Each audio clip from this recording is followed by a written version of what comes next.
kindly request the people online to mute your microphones, otherwise we are getting a feedback which will not be helpful while we are working. You will not get good sound and others won't get good sound. Kindly mute all your microphones. And right now we've just heard from the traditional birth attendant. We've also heard from a mother who delivered in a health facility but says they would have gotten better care if they had delivered at home, if they had delivered with the aid of a traditional birth attendant. We also had a traditional birth attendant who was saying that actually the issues of bleeding also happen in health facilities where these people are, and the health facilities are not able to actually deal with the bleeding, meaning that sometimes the health facilities have similar challenges to the challenges that traditional birth attendants have. Whether that is true or not is something we shall be hearing from the experts that we have. And we have Dr. Mugahi, who is the Assistant Commissioner of Reproductive Health Services in the Ministry of Health. We'd like to hear what he has to say about that. But for now, I'd like to go to Dr. Olive Sentumwe Mugisa. I would like to hear from you. You had the submission. You also know that Uganda phased out traditional birth attendants and actually banned them from delivery. And you've been at the forefront of advising and health. I'd like to hear from you. How far are we and what progress have we made? Have we made any progress? Why do we still have 326 birth per 100,000 death per 100,000 birth if the traditional birth attendants were banned? Are people still going to them? Maybe they are not, but they were never the problem. What is the issue? Over to you, Dr. Olive. And thank you very much for joining us.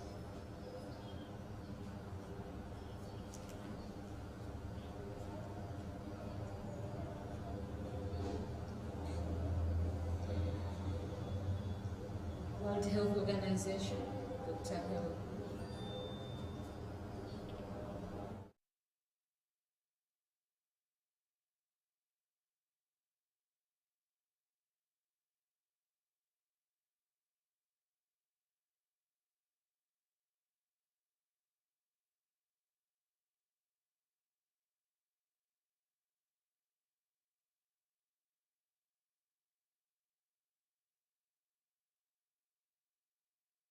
Your audio, but not your video. Can the guests at least get to see your face?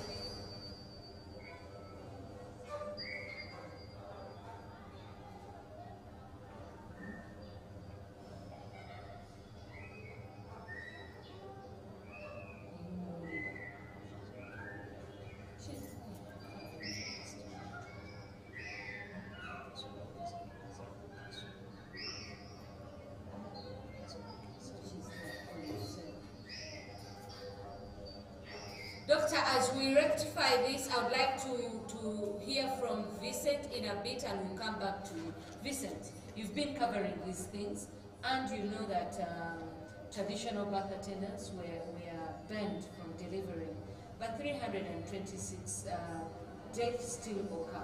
What is your take as a journalist? What have you found? Well, thank you so much. With the numbers that you've just cited, it's not by the fact that these deaths are registered under traditional birth attendants. And I would like, unfortunately for my take, I'm in support of traditional birth attendants.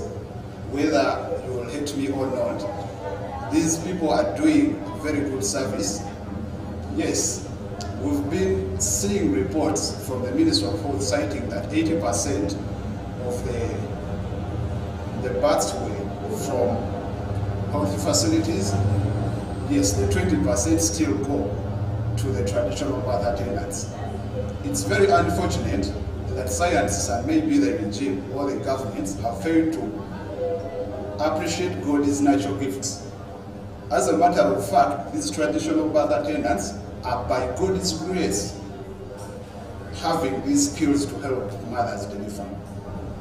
Whether you're in your profession or not, at some point you have to have that little bit of God's talent. So what do we have to do? What we have to do is incorporate these traditional birth attendants, have them registered because they are easily traceable if we have them registered. And at least can we extend ambulance services nearer to communities, or even incorporate them as VHTs to help these mothers with first aid care before they can easily maybe refer to hospitals. But also we need to train them. We need to have them trained in regards to how best can they realize that this mother, this boy needs a referral. Because when we say mothers are dying because of late referrals from traditional birth attendants, but they die also from late referrals from health center twos, from health center fours to maybe the general hospitals. Vincent, Yes. were you delivered with the aid of a traditional birth attendant? Possibly, if my mother was online, you would answer that, but I was told I was delivered from Nagalama Hospital. But according to my first understanding and maybe my own research, I wouldn't condemn traditional birth attendants, but rather incorporate them to have better services collectively in hospitals and then in communities. Vincent, I'll come back to you, but if your wife is going to deliver now, where would you take your wife? Possibly that would be first with the antenatal services and what have you. I would incorporate both sectors. Vincent, would you take your wife to a traditional birth attendant? It would depend on the prevailing circumstances, such as the financial situations. Where would the financial, which kind of financial situation? Personally, if you look at the experience if I go by the experience I've always got from covering these stories, some mothers say they go in for traditional birth attendants because it is what fits in their pockets. When you go to these hospitals, they have, according to their narration, they have a norm of trying to persuade patients have a token, irrespective of government, maybe declaring free services, but also they go ahead to accept into an idea of accepting C-section when even a mother is meant to deliver, just because they have to get at the end of it all a token. Really? Yes. I will be hearing more from you. Some of the information Vincent just shared here might surprise some of our listeners there. But I would like to invite Dr. Olive. I'm sure now we are good to go. Dr. Olive, welcome.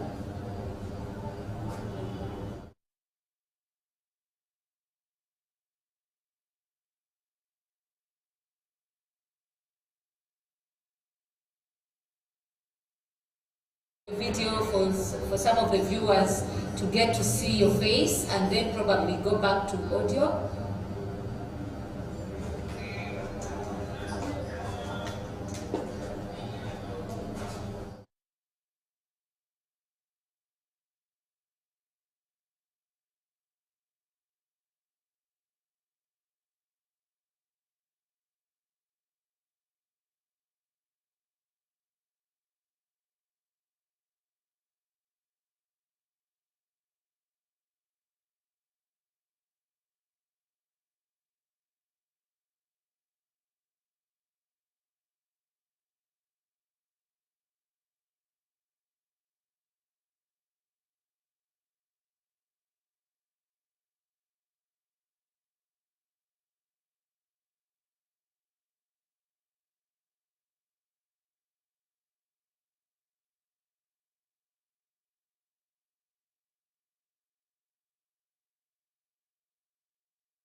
You've muted, doctor.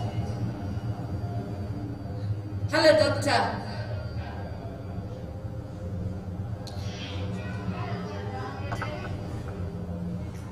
Hello, doctor.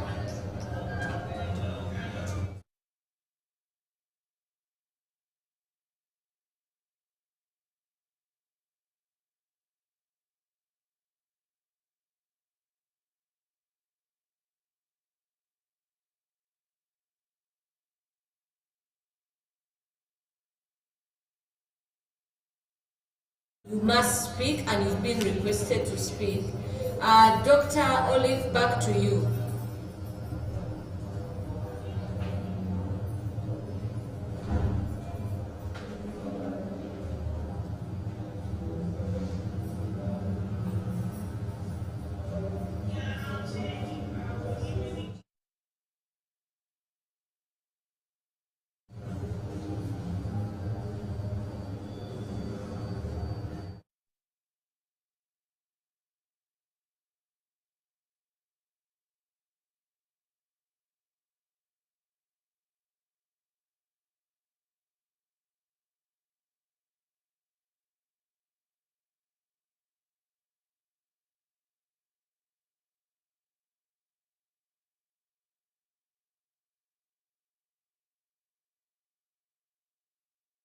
Not to get the video.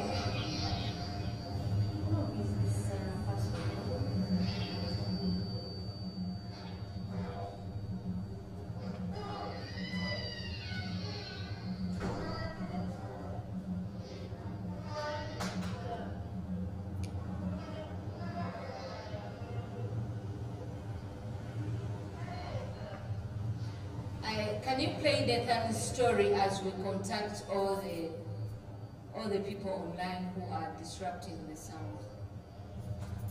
Nathan's story.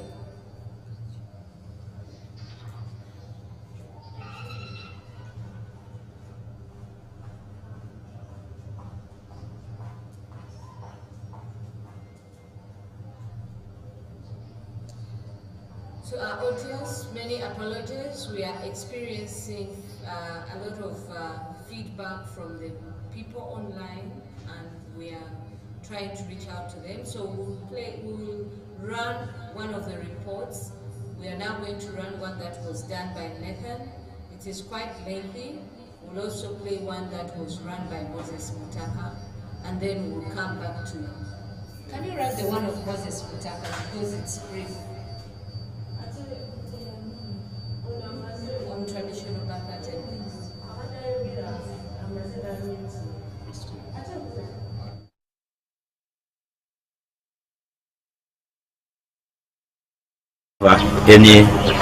Any mother, because by law, by World Health Organization standards, a mother is supposed to be delivered by a qualified person, and we don't want to see any mother being delivered by an unqualified person,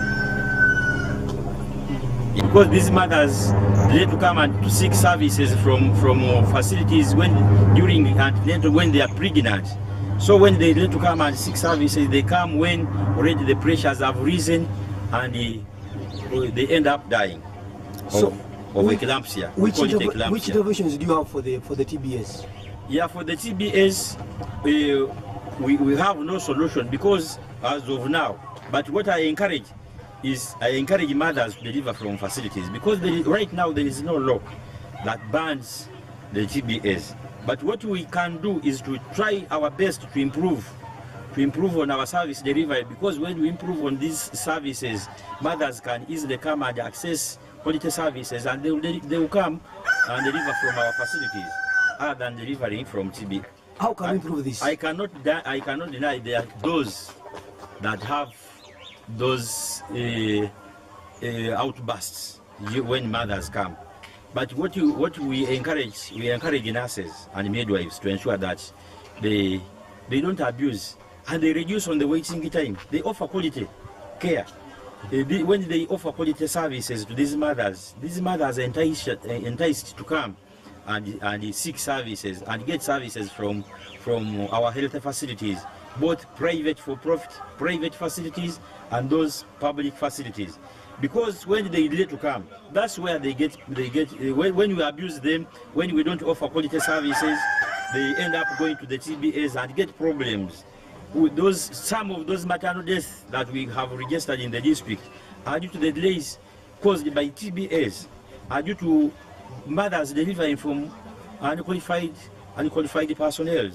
So what I encourage is I encourage nurses and midwives, all health workers, to ensure that we offer quality services so that our mothers can really trust our services and come and seek services from. Last time we registered them, we were hunting for them.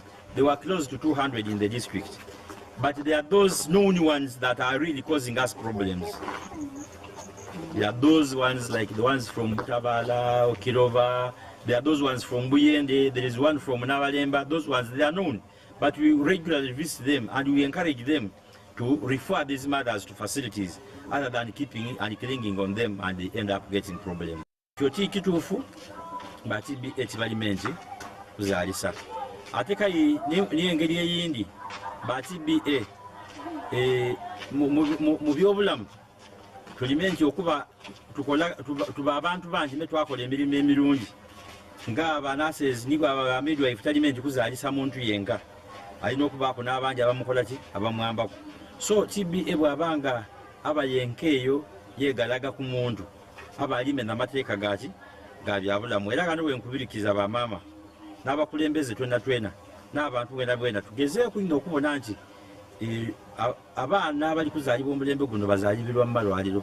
Ate kali n'ekindi mu malwaliro tuwandiika n'ebiwandiiko byabaayo, twala n'embaluwa, tuwa embaluwa de tweta birth certificates de tutandikira ku omwana yatandikirawo okuyingira mu system. Waloba kutandika kumbukayi kutandika kubuuza omwana bamuzaala likayi kubanga kasita mwana kama naye bamuzaalira kyonka ekyo kikola ki. So nkubiriza abantu twena nti ebyokuzaalira mu BTB ebyo ebizibu kamaala ino kubanga bazira bukugu bumala buzaalisa mukazi ni benefits ebirungi ebiva mu kuzaaliramu naani mu malwaliro n'omusawo omutendeke omuntu abatabikoze eki omuntu aba abimiisinze abatabifuna. BA twasembayo okubabala kuba twabeetako ku district bali mu 2005 awo 2006 aye mulimu abo abazibuzibwa ina abamanibwa ng'owebutabaala ow'ekiroba eriri ab'ekasambiro eyo eriro ab'enamasagali eriro wano enamalemba ni mu buyende eyo baliyo bangi. Abo bonka betuligezaako okubona nti ogerezaganya nabo basobola okuba nga kibongera kujja mu maiso nakuzaalisa bamaama nakubakuumira eyo ne batuuka kufuna bizibu ba TBA. Era ife tuli mu lutalo lwa kubona nti ba TBA bakola ki bavaawo abantu batandike kuzaalirwa mu malwaliro olw'ebyo n'ekitongole ekitwala ebyobulamu mu nsi yaife n'ekitongole ekitwala ebyobulamu mu nsi yona tebiikiriza titusobola kujja kutandika kwegalaga bwegalage nti kino abe bwawe atandike kwegundawo nti akoze eki atandise okuzaalisa. Ba TBA bwebanga oli eyo munandi kwegayirira bwegayirire noonya bizinesi eyingi ey'okukola ove mu bizinesi ey'okuzaalisa bamaama kubanga amalwaliro gaife aga gavumenti n'amalwaliro agangi agali okuganayisi agazaalisa galiwo maigule. Era tusaba eyo yembe muja okuzaalira wa TBA kulimu ebizibu bingi. Nze nkolaganye ino mu nsonga z'abakazi n'abaana nkiidi era obuzibu bamaama bubafuna katugeze ng'aba abafuiramu naani n'abakoma ku mugo gw'entaana betweta baaniya mises. Obuzibu tujja okwesanga nga bubaire bwekuusa ku bantu abo abatali batendeke bulungi abatandika okuyingira mu mirimu gino ng'ate bazira bukugu bumala. Iteeka ly'amaani libakola libagema mu bintu byonka ebisobola okulongoosa n'okumalawo ba TBA ku improving services mu malwaliro gaife aga gavumenti n'amalwaliro gena agali okuganize. Kasita twongera services nidi banungi obwo obutontono bwo bali kwogera abasawo bavumye ebikozesebwa bizirawo. Ebyo n'ebintu byonka byendi kubona nga n'ebiremesa abantu okola ki n'obwavu obuli mu naani mu kyalo kyaife. aye ebyo bwe biba bivuirewo omuntu n'abanga alimu akasente asobola okujja mu private facility omusawo omutendeka baliyo bulungi erubaga baliyo enawanyago baliyo amalwaliro gaife aga private not for profit galiwo agalimu abasawo abaki abatendeka abasobola okukola omulimu omulungi basawo batendeke n'abatuzaalisa so bwegubanga n'omulembe oguliga abasawo ndi basaba tugeme abalwaire baife bulungi tugeme bamama bulungi tuyidandaba abaana bulungi kubanga n'omulimu katonda gwe yatuwa tutagugalambya kutandika kukuleka bantu batali batendeke bamama baife ne batandika kufuna buzibu kiba kibiina omuntu okubanga yagayaire mu kyalo nayida kufiira ku mikono gyo kiba kibi olwokubanga kayiye niwo wakola services waiting time bamama baida balwawo ino mu malwaliro ekisobola okubaleetera obutagira kuzaaliramu nani nga baide mu continental so mbakubiriza tutemu amaanyi tube n'obusobozi tube n'olulimi olulungi twogere ne bamama bano bulungi babe nga basobola okulirayo tuli bazaalire mu malwaliro gaife tubage ekyekisaanire kubanga n'omulimu katonda guyatuwa ate bwe tubanga tugukoze bulungi era ebibonerezo bibaga biba mu igulu kale abasawo mbakubiriza tube nga tugema bulungi ensonga eno bamama tubagembe bulungi basobola okulirayo tuli balobe kubonaabonera eyo mpoozi nakutuuka kufuirwa bulamu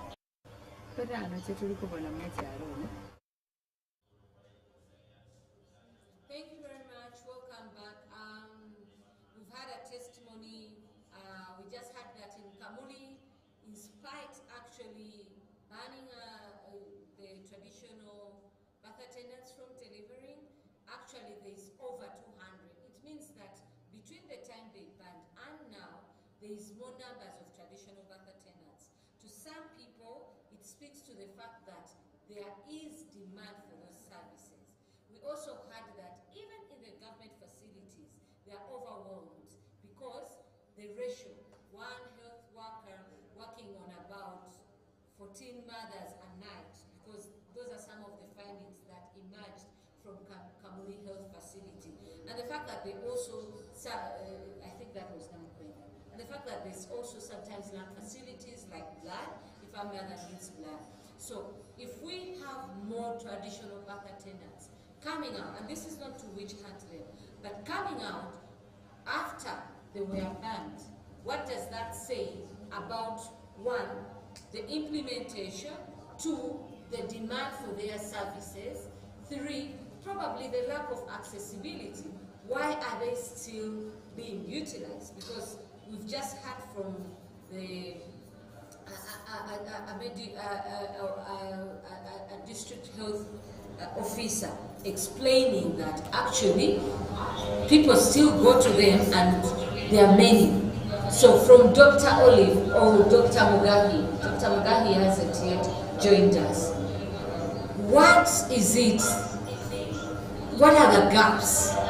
Like even from World Health Organization, who is supporting us as a country, and who would support that people should go and get deliver with aid of a health provider in facilities, given the backdrops we had when people deliver from traditional birth attendants. Dr. Olive?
Thank you very much.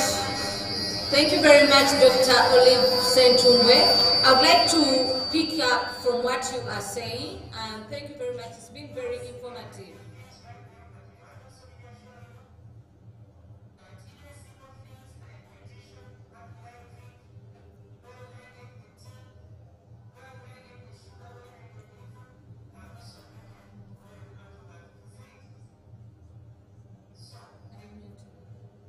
Thank you very much, Doctor. Thank you very much. I would like to pick up from where I would like to shed some light from some of the points that you've made, very, very important points. First of all, what I am hearing from you is that even when there are some milestones that have been realized, there are gaps that still exist. From what I am hearing, I have a bit of some questions. One of the questions would be, for instance, mothers do not want to come because probably they don't have facilities, they are not ready, they can't leave their children. From all those things, one of the questions that comes to mind, and then when they go to health facilities, you also allude to what some of the users and the mothers said, which is that there is need to help the health providers be more compassionate, be more respectful, attend to the mothers. But some of the health providers we've spoken to also indicated that sometimes they're overwhelmed. One mother can work on like 14 people. They have to walk from where they stay to come at night. And the patient, hello doctor. Hello doctor, can you hear us?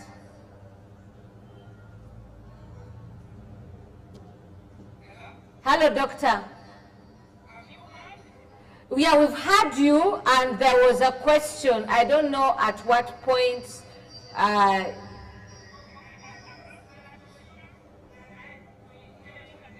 Okay, so first of all, we thank you very much for your deliberations and the insights. We also are grateful for some of the things that are happening, like what you've explained, the stakeholders, government efforts, and the fact that there is a bit of progress. But you also acknowledge that there are still challenges. And some of the challenges actually speak to budgeting. Some of the challenges speak to the fact that health providers, for instance, need to become more compassionate, need to meet the expectations of the mothers. And some of those expectations are beyond the health providers themselves, in a sense that probably they don't have facilities like gloves, so that speaks to budgeting, which is government.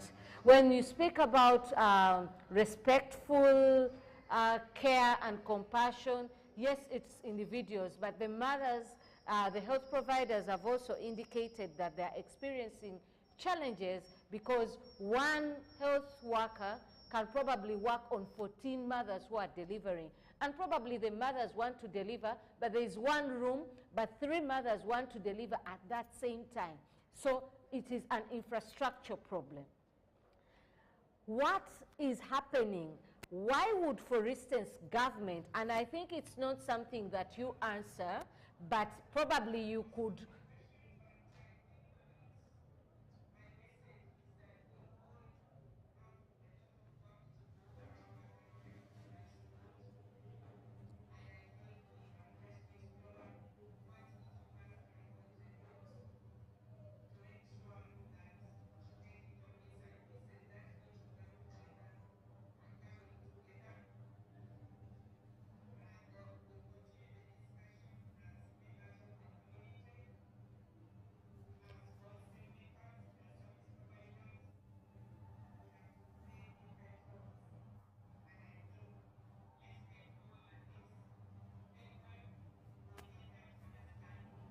Yeah, thank you very much, Doctor. I hear you when you say that you say everyone has a role to play.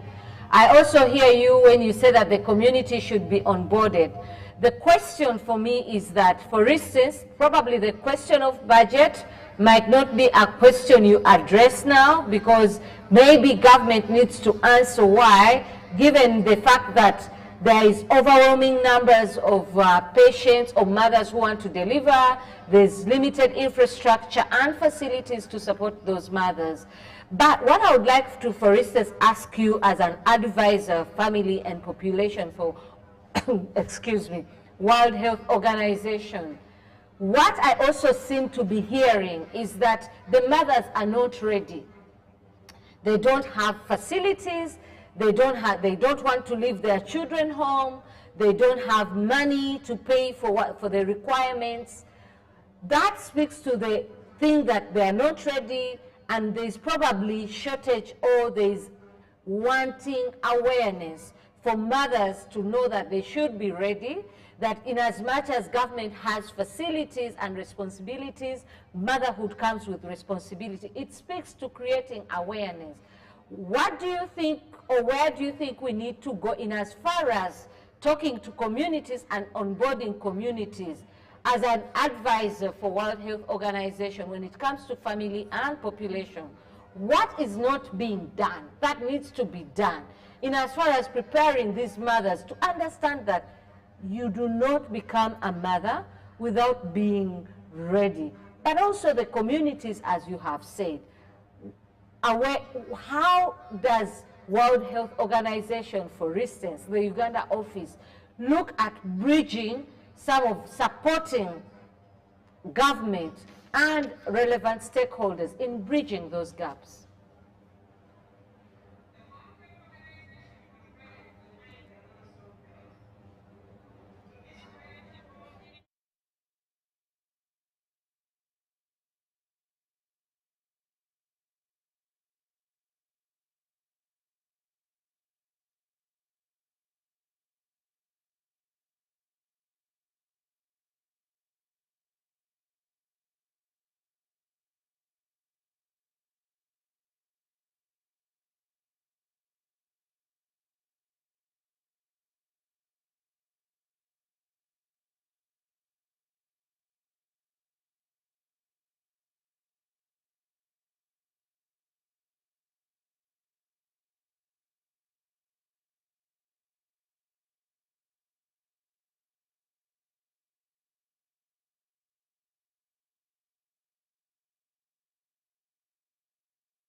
Thank you very much. I'm happy to hear that there's a community engagement plan that is going to be rolled out. You rightfully also bring to light the fact that our population is growing at a very fast rate. Interesting that actually the right person is saying that, because that is cause for worry, because it also speaks to capacity in terms of meeting the resources, in terms of managing the numbers, in terms of actually also creating that sensitization and sufficiency. Where do we get the resources? That's something you're saying. And you're dealing with population. What are we doing, first of all, to meet the budget implication of that, high population, meaning high birthing? Last year alone, we had 1,500,000 births. I mean, that's huge.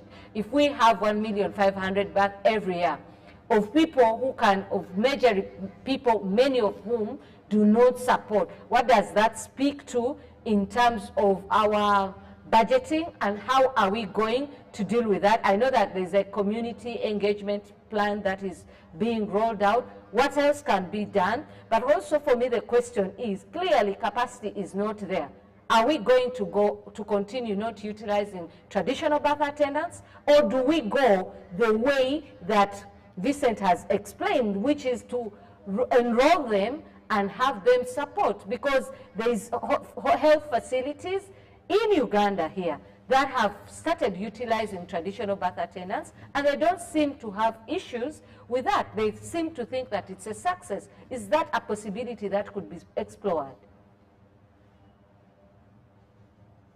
If you have over 200 traditional birth attendants in an area like Kamuli or Iganga, and if they can come in and be supported under guidance, because one of the traditional birth attendants, Namulondo, just told us that they should enroll us.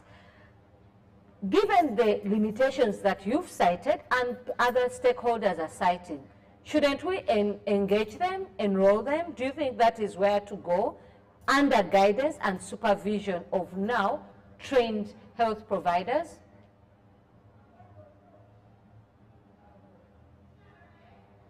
Dr. Olive? Okay, I think we seem to have lost Dr. Olive, but she's not responding right away.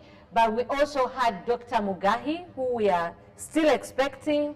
Something must have come up because he was earlier with us. But the issue is he was earlier with us online.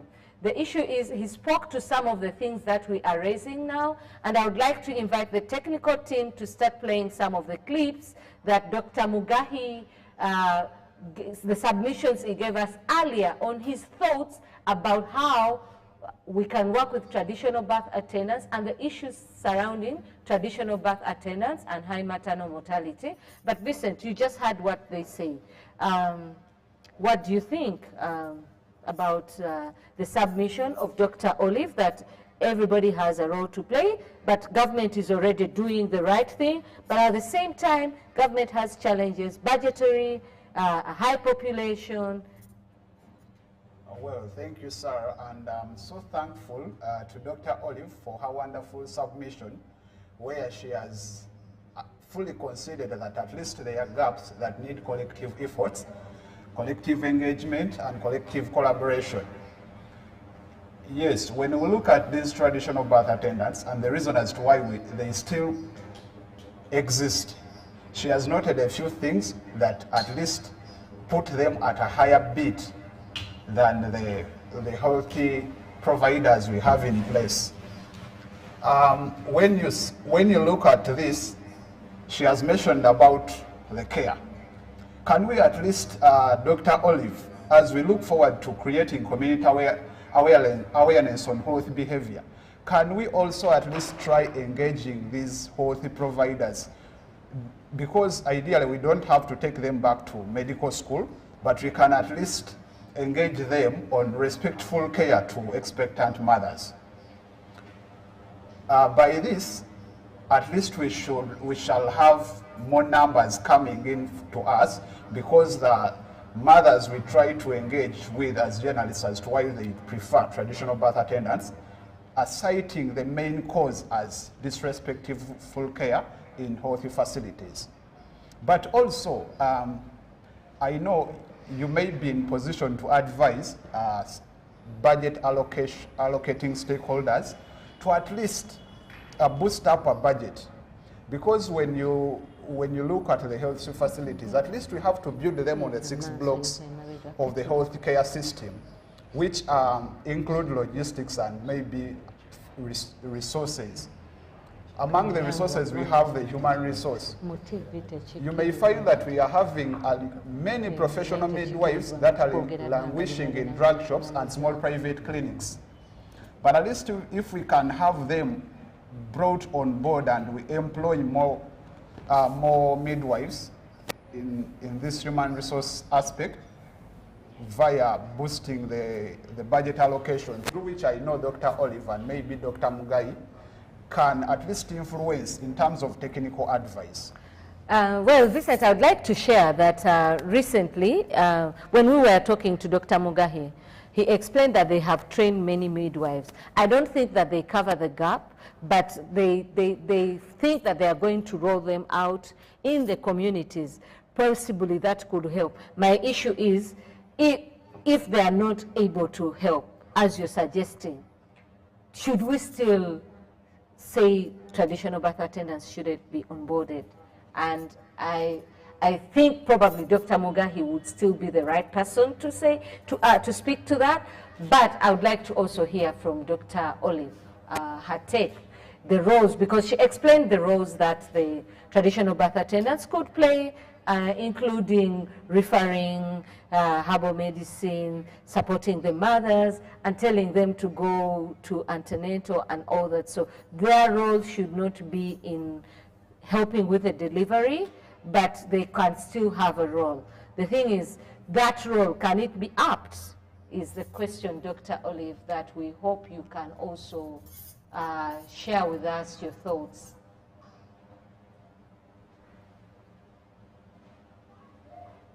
Dr. Olive? Okay.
ekintu kya Moses Mutaka kirirudde ekintu kya sound devices za Mugahi zirirudde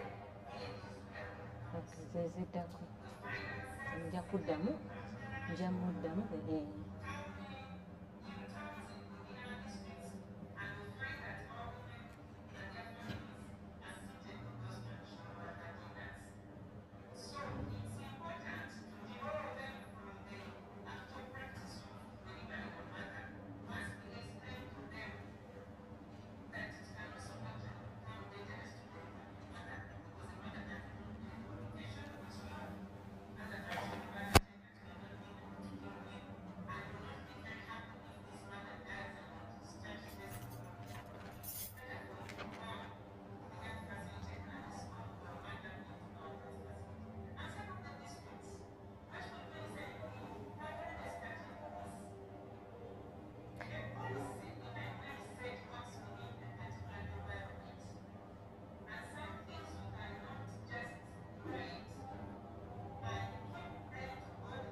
Thank you very much, Doctor. I'm hearing from you that definitely delivering children is not a role traditional birth attendants should play, but they have a role to play. I also hear you saying that the communities need to be onboarded in terms of understanding the roles they can themselves play. But I'm also hearing that you're saying that traditional birth attendants should be incorporated in the system, even if they should not be permitted to deliver. I would like to hear more about places where it's happening and the success. I just heard from, for instance, countries like Zambia, where they've incorporated traditional birth attendants. There's also a good case study in Rwanda where they've incorporated traditional birth attendants, but they're also on the payroll. What is not clear is what are the systems in place to make the traditional birth attendants accountable. For instance, do we know who they are? In Uganda, I'm happy that they know they have about 270. Are they documented? How are they relating with them? Is there a program to engage them? We'd like to hear that from you later, but we talked to Dr. Mugahi earlier, and he had some things to say about traditional birth attendants. In the event that we don't get him, by the time the program ends, at least let's get these excerpts. Let's have the technical crew actually play some of the excerpts that we got from Dr. Mugahi. Thank you very much. And supply side. The way healthcare works is it has a demand and supply side. So TBS are in the community and they're on the supply side. And I don't think they've done us good. They deliver. They can deliver the other 85%. But as I told you in the beginning, when a mother is pregnant, is going to deliver, we don't know who is going to fall in the 15% that gets complications. So where they've not done us a favor or done us good is in managing of 15%. They don't have the skill, they don't have the knowledge, they don't have what to use to manage the mothers who are in the 15%. Even a trained doctor, for us, we also have a risk identification criteria. The TBS have no knowledge of knowing that this mother is at risk. For example, if a mother has delivered more than 7 or more than 6, is on the 6th pregnancy, this is a high-risk mother because her uterus has been used over and over again for more than 5 times. So she's a grand mal para. So she can easily deliver very well and the uterus refuses to contract. What we call as uterine atony. If the uterus refuses to contract, then you'll bleed. So this cannot be done at a TBS place.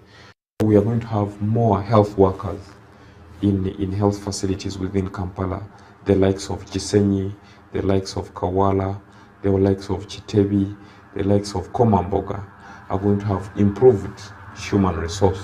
So this means that When you have more human resource, you'll be able to handle more numbers. This also means that the quality of care that we shall be offering also will be much more improved.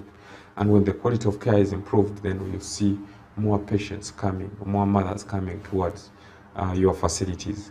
We are going to work with TBAs, and because they're in the community, and they become only referral agents. If a mother comes to your facility, please check her and refer her to this facility.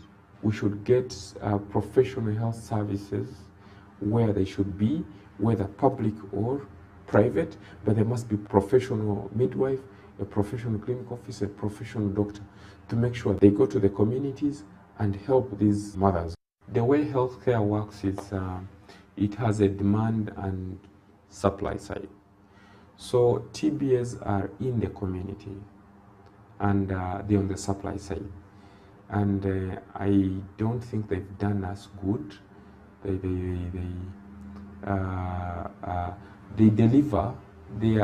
They can deliver the other 85%. But as I told you in the beginning, when a mother is pregnant, is going to deliver, we don't know who is going to fall in the 15% that gets complications. So where they've not done us a favor or done us good is in managing of 15%. They don't have the skill, they don't have the knowledge, they don't have what to use to manage the mothers who are in the 15%. Even a trained doctor, for us, we also have a risk identification criteria. The TBAs have no knowledge of knowing that this mother is at risk. For example, if a mother has delivered more than 7 or more than 6, is on the 6th pregnancy, this is a high-risk mother because her uterus has been used over and over again for more than 5 times. So she's a grand multipara. So she can easily deliver very well and the uterus refuses to contract. What we call as uterine atony. If the uterus refuses to contract, then you'll bleed. So this cannot be done at the TBA's place. We are going to have more health workers in health facilities within Kampala, the likes of Gisenyi, the likes of Kawala, the likes of Chitebi, the likes of Komamboga are going to have improved human resource. So this means that when you have more human resource, you'll be able to handle more numbers. This also means that the quality of care that we shall be offering also will be much more improved. And when the quality of care is improved, then we'll see more patients coming, more mothers coming towards your facilities. We are going to work with TBAs, and because they're in the community, and they become only referral agents. If a mother comes to your facility, please check her and refer her to this facility. We should get professional health services where they should be, whether public or private, but there must be professional midwife, a professional clinic officer, a professional doctor, to make sure they go to the communities and help these mothers. The way healthcare works is it has a demand and supply side. So TBAs are in the community and they're on the supply side. The way healthcare works is it has a demand and supply side. So TBAs, they deliver. They can deliver the other 85%. But as I told you in the beginning, when a mother is pregnant, is going to deliver, we don't know who is going to fall in the 15% that gets complications. So where they've not done us a favor or done us good is in managing of 15%. They don't have the skill, they don't have the knowledge, they don't have what to use to manage the mothers who are in the 15%. Even a trained doctor, for us, we also have a risk identification criteria. The TBAs have no knowledge of knowing that this mother is at risk. For example, if a mother has delivered more than 7 or more than 6, is on the 6th pregnancy, this is a high-risk mother because her uterus has been used over and over again for more than 5 times. So she's a grand multipara. So she can easily deliver very well and the uterus refuses to contract.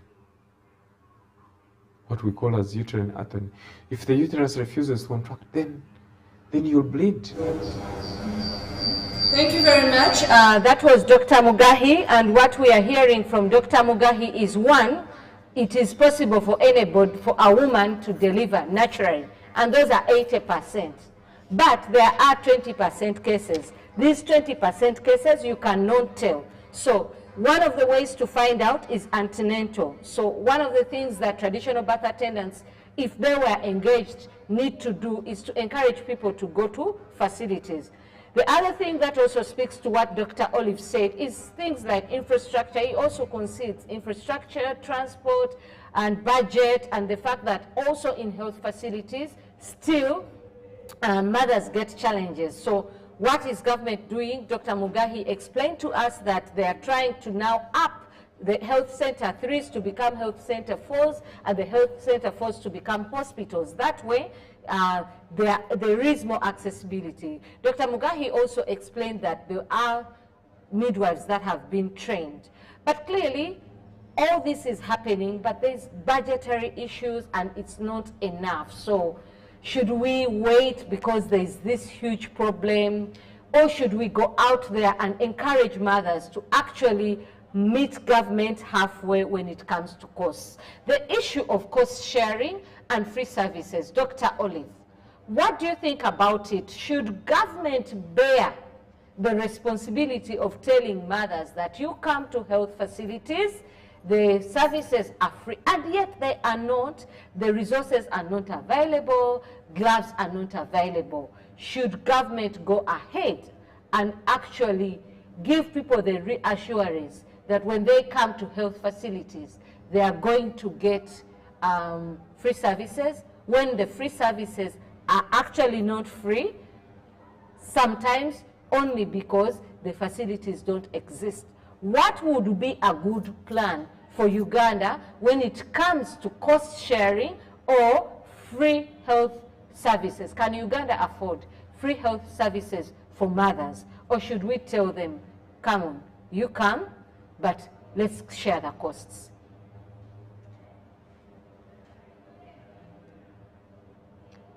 Over to you, Dr.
Is ongoing in Parliament. It's also good to know that there is a discussion actually of realizing that there should be a cost sharing, but at the same time looking after the people who may not have the resources. The problem then is if you do not have the resources and you help to deliver children, then how are those children going to be helped? I know there's UPE, there's Planning Authority, should be talking about probably next time. Thank you, and thank you, Dr. Olive, for the wonderful submission. In the instance of further speaking in response to what you've just said, it is also good to note that at least these ongoing interventions at least are brought before media, rather than us media going on to cover up stories that at least blame government for not doing this, not doing the other. Yet in actual sense, behind closed doors, there is something more critical and important going on. At least then, which I would like to urge and appeal to respective stakeholders in the health sector, to at least be bringing to book these ongoing interventions so that the society can keep being informed, and at least they note that there is an ongoing intervention in ensuring better services to the people. It's interesting that you're talking about media and you're talking about the stakeholders themselves bringing to media, but which also brings us to the program that we have, where we have actually trained journalists to talk about respectful maternity care and onboard them. But should stakeholders come to look for the media, or media, what is media doing now to go and look out for these stories and support this? Isn't it a media role? Well, thank you so much, Sarah. Yes, indeed it is a media role.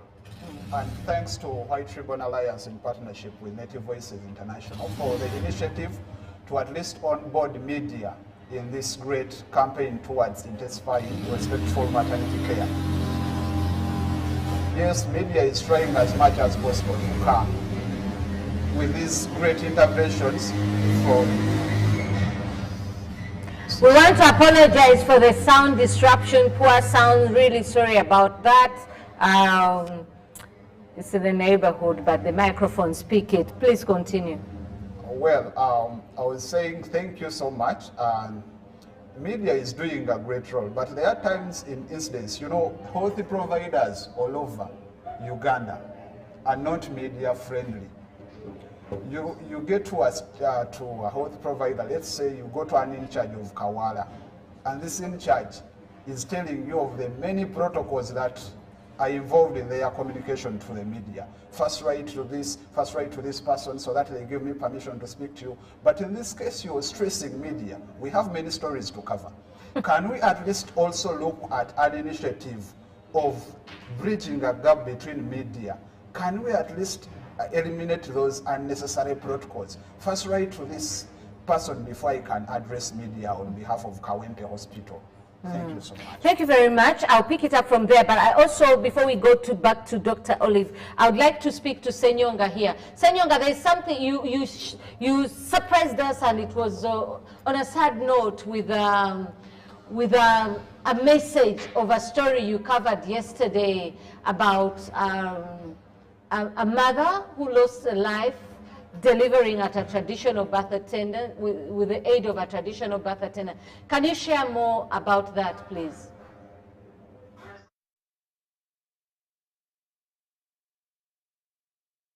Is one of the advocates who is covering respectful maternity care. He works for Baba TV. So proceed, Senyonga, please.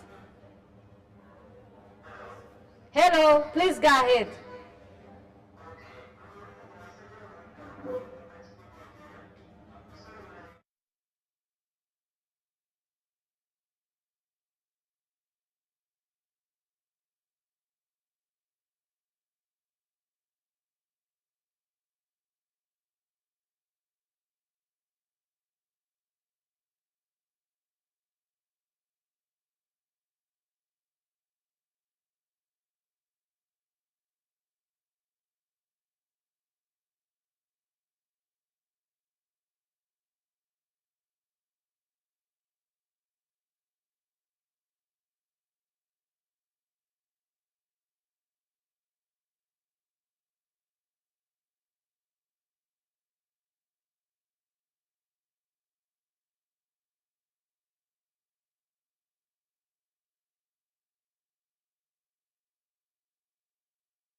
Thank you very much, Ramadan Senyonga, for that, for taking us through that. Very sad, but what we are also hearing is that the mother was already 54 years old, which is a bit already advanced age for a mother to deliver. So what I would like to hear from you, at that point when she went to the traditional birth attendant and between when she left the traditional birth attendant to the health facility, do you think she could have survived if she had gone to hospital, or the fact that she's also of that age was already a problem?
Okay, thank you very much. So Ramadan, usually the issue of mothers not going to health facilities is because they claim they are far from health facilities, or the rude treatment, or the lack of resources. In this case, what could have prevented this mother from going to seek a healthcare-based delivery?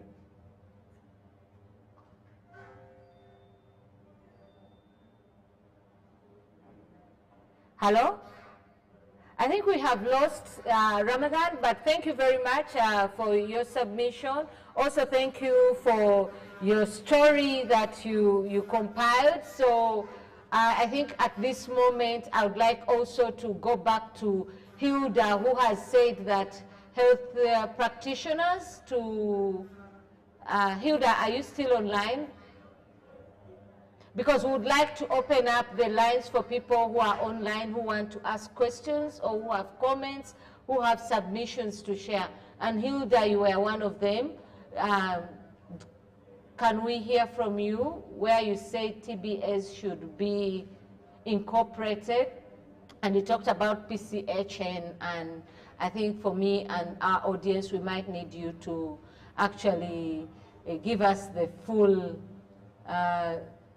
length what PCHN is. Okay, we seem to have lost Hilda. Do we have questions or comments before we go back to Dr. Olive Sentumbwe?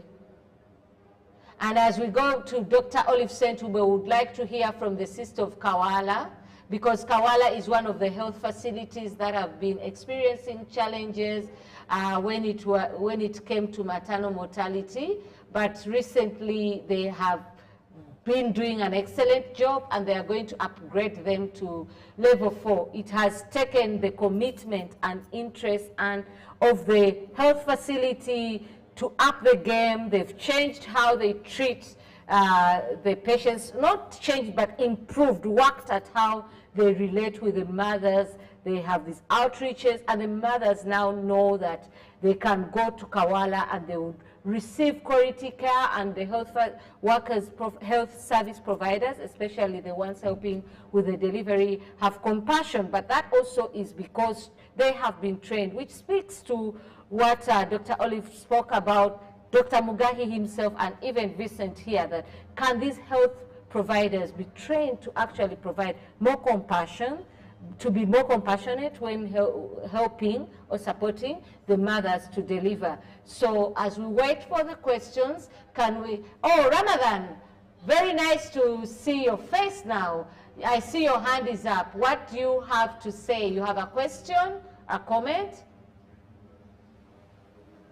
Senyonga Ramadan.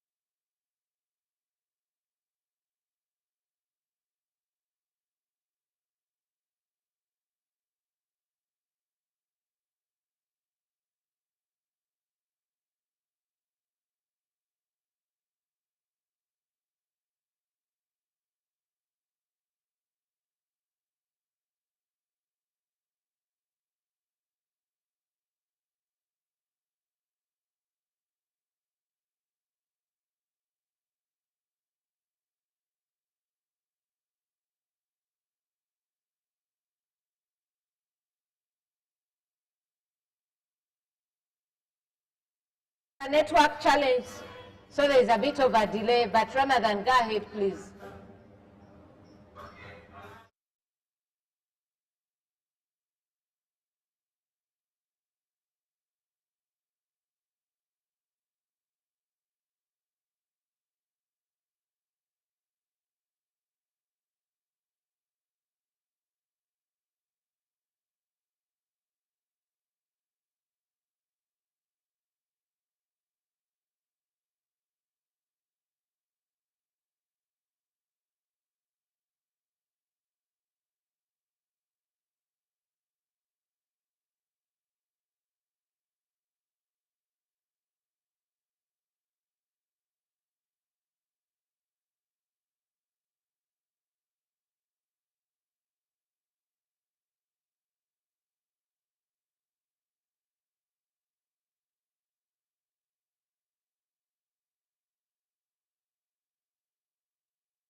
I think now we may want to go back to Dr. Olive.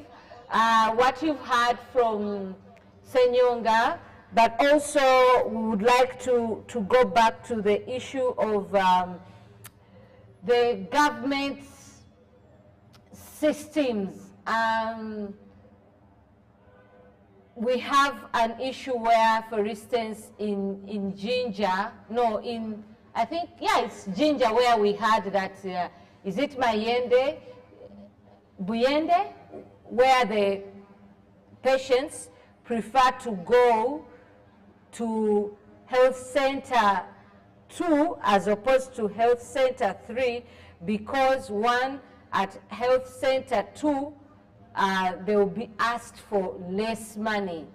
Do you think that the issue of saying that, okay, we have to put their facilities, but then the health practitioners find themselves providing, lacking the resources, but also the lack of a consistent uniform fee, even when it comes to private practitioners, because we have seen that, for instance, in Kampala, people are not going to traditional birth attendants, but they are going to private practitioners. But the issue of price and costing, do you think that there is a need to put at least certain fees that are fair, that are known, and ceilings to certain costs, especially when it comes to services like that, which are a matter of life and death?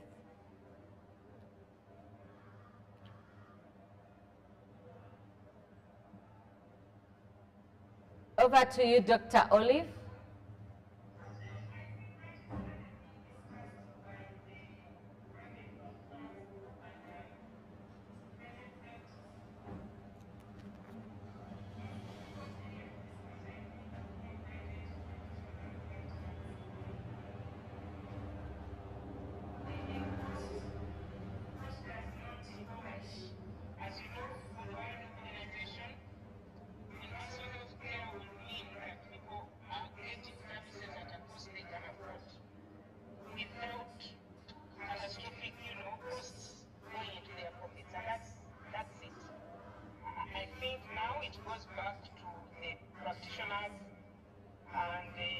for goodwill to discuss how we can ensure that mothers and their families do not incur costs. First of all, when they cannot afford some health facilities, we understand they are retained. But we are retaining the mother and the baby because they have not been able to pay. Now, that's the violation of one of the rights of women and newborns, as late I think we should find time to go through the respectful maternity care charter and what rights it describes. And this is one of them, you know. So I think that is for further discussions, and I hope that in one of your next agendas you can engage the private practitioners of different categories to discuss services for mothers and newborns during pregnancy, because we are all encouraging that pregnant women should afford or should get certain services completely free of charge. Prevention of, malaria, prevention of HIV to the mother and the newborn, getting iron and folic acid to make sure they have enough blood, testing for syphilis and all those other related sexually transmitted diseases should be available to mothers and their newborns free. Now, because we know that for the majority of women who belong to the poorer bracket of this economy, they cannot afford certain costs, even what you may think is not a very big cost. Now that's one environment we are all working in. But as we have all discussed earlier, these mothers, newborns and their families live in an environment which is enshrined in many culture and traditional beliefs. They are also living in a culture which has a lot of traditional and religious beliefs. These systems have a lot they are offering, and we, from the other side, the Western medicine, must be able to play our role and ensure that we support the mothers to afford the service we are giving. So it is one thing to have a standard, to have a policy very well defined, but you need to address the bigger environment to see it practiced. And I hope that is what we as a team which has been mobilized here can touch on the others to begin to discuss this more deeply, especially now that we are all aware that we are trying to change the behavior. That is why we have these discussions, and the behavior which will help the women and the children we are going to deliver. It will take out a little more than we are currently putting in. And I think we have described the different elements we need to address. We'll be moving much more into communities, having much more dialogues between women and their husbands,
Thank you very much, Dr. Sentumbe. What I'm hearing from you is that, one, again, urging all the stakeholders to come and play their role, speaking to the need for continued effort for budgeting, but also the recognition that delivery is very much a cultural process. What is it we are picking? What are the base cultural practices that take us forward? How does culture meet Western medicine? How does Western medicine incorporate some of the successes and the good practices in culture that can be applied? But also, unfortunately, the traditional birth attendant who was supposed to join us got last-minute emergencies and technical challenges. But one of the things that she has done is that she trained 2 of her children to become midwives. So they are informed by the cultural practice, but they also have Western medicine. How are we picking such examples is what I am hearing from you. And thank you very much. It has been very, very informative. I think I would like to hear Vicent's parting words, but before that, I'd like to have one last parting message from you, which is 30 seconds, because we have 3 minutes to sign off and yeah, to midday, and we've done well in terms of time. Many apologies for the technical challenges. We are going to keep upping it, and thank you very much to the journalists who've been able to join us. Thank you very much to you, Dr. Sentumbe. Thank you very much, Vicent. And the technical team, Alan, Sozi, Christine, Nangobi, Josephine, Ozing, and Angel thought I'll forget her, so she came and said, me, yes, Angel has been on camera. We've had 2 ladies on camera today. Thank you very much. You've done an awesome job. But back to you, Dr. Sentumbe, for your parting word.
Thank you very much, Doctor.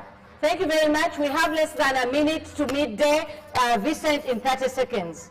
Well, thank you so much to everyone who has joined this wonderful conversation.